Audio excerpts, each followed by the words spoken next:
The summer of disappointments is here. With Anya missing until the next season, anime fans are left with a gaping hole inside their hearts. But I'm here to be honest with you, Anya was cute, but I have seen better.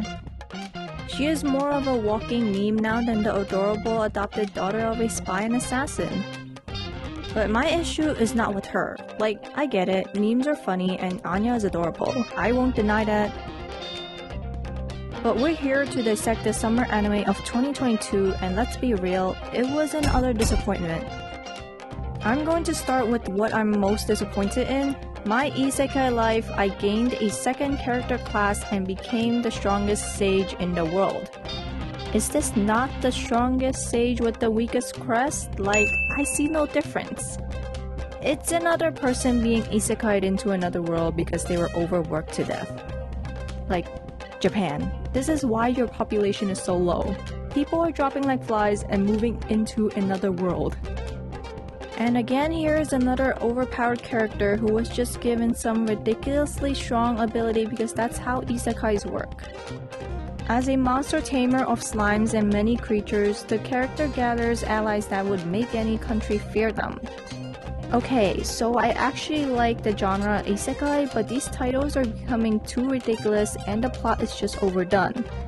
At this point, isekais are the white rice of the world, and while I love my rice, this is just too bland even for me. So we're just going with the older sister with a big chest trope who dotes on the lovable weakling in the series, huh?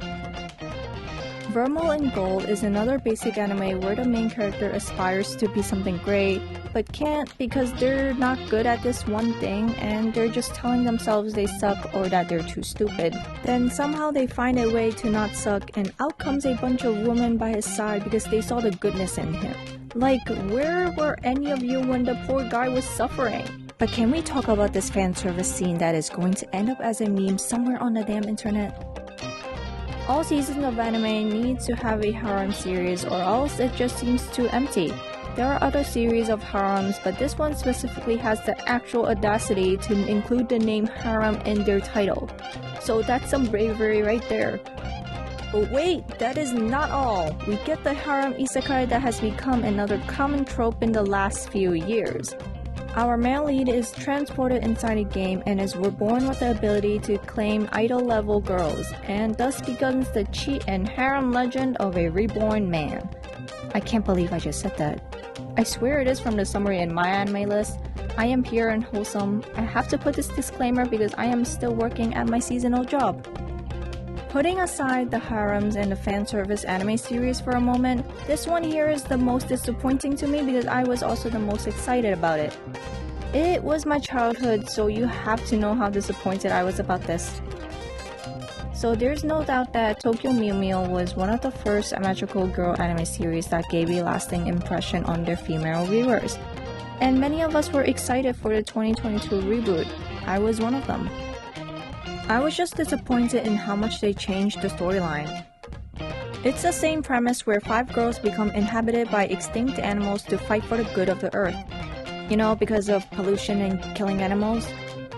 But somehow they just made the plot of the original storyline so wrong. They barely follow the manga, and sure I can give it points for going a different route, but I won't. The girls are just annoying and do not act like the protectors of the earth at all.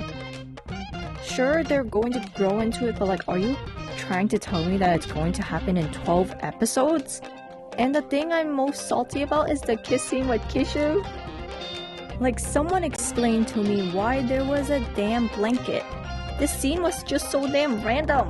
I imagined it was to add some dramatic effect, but the entire time I was just thinking about what the hell is the blanket for? The only thing I can give points to is that it looks fresh, as in the character designs, but not the title because Tokyo Mew Mew New is not at all fresh or even unique. A pink-haired yandere. Where have I seen that? Oh right, it was Yuno from Future Diary. Does Japan consider pink to be the color of mentally unstable people, or is it just me?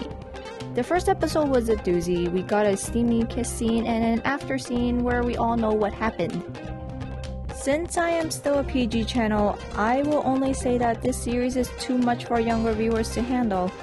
I'm just here hoping that parents have a good monitoring app because from the cover it really just seems like a romance story between a schoolgirl and a young boy.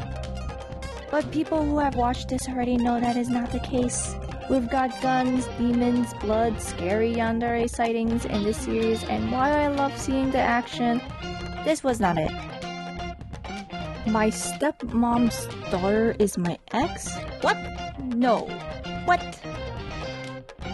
Oh, it's just a shonen romance. Phew. Thought this was going a different route. I actually thought this was going to be another RWBY series, and the world does not need that.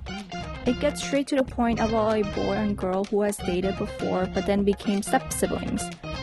The premise is new? Sure, the story is new, but there's nothing new about the characters though. The boy is secretly smart and the girl is not honest with her feelings. Oh my god, another tsundere. It's okay at best, not too disappointing. But it's not able to capture my attention for long before I move on to another tab because my attention span is so short. It's cute thinking that two exes can get back together when they're legally siblings. Is there not a law against step-siblings getting together though? So we also can't forget the shotas where a small child is placed under the care of an older woman. Seriously, why Japan? So I understand if there is an older person caring for a child, like that's fine. Being genuinely worried for a child because there is no other adult around is the right thing to do. But when I was watching this, I was so uncomfortable with a lot of the interactions between the maid and the boy. Girl, you have got to stop flirting with a little kid and get with someone your age, or at least of legal age. Also, can someone record the boy and play that clip back to him to tell him how inappropriate he's also being? Although he's a kid, if he's taken on the role of an employer, he is supposed to watch the things he is saying. It's meant to be cute, but the way they're portraying the maid is meant to be sexual. There is nothing sexual that happens, but it's implied that there is something going on between the two that is inappropriate for the boy's age. Besides the character designs of the girls, I have nothing else that I liked about the series. I checked out the manga before the anime and I was drawn to the art more than the actual plot.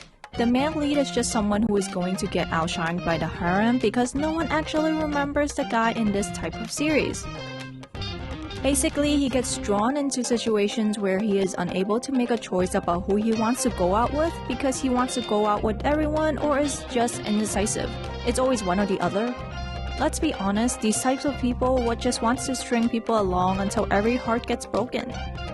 The girls are also dumb enough to stay with this person because he is so persistent in chasing after them. Like, call the police if you have to. Get a restraining order. They're there for that reason.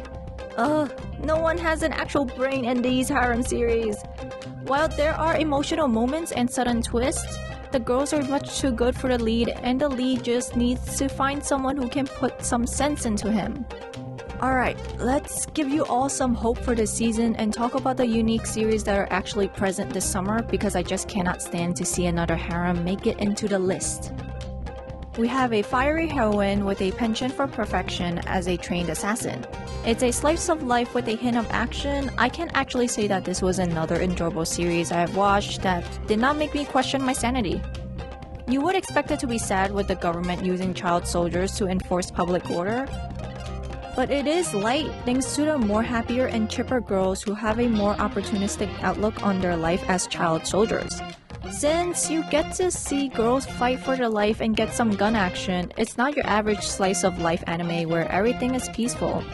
Definitely something to check out if you want something with more heart put into it besides the many harems from this freaking disappointment of a season. I have watched all seasons of RWBY as the average anime fan, and I must say that this adaptation is a great restart for the series. Although the original had more internal issues with the many dramas that took place, this anime adaptation can be a great way to gravitate new viewers to the original show. The girls are designed exactly like their 3D counterparts, follows the original plot, and is given new life to the old series by putting it into 2D. Some of you may prefer the 3D look, but this is not bad on its own as I think the creators kept many of the original elements as much as possible.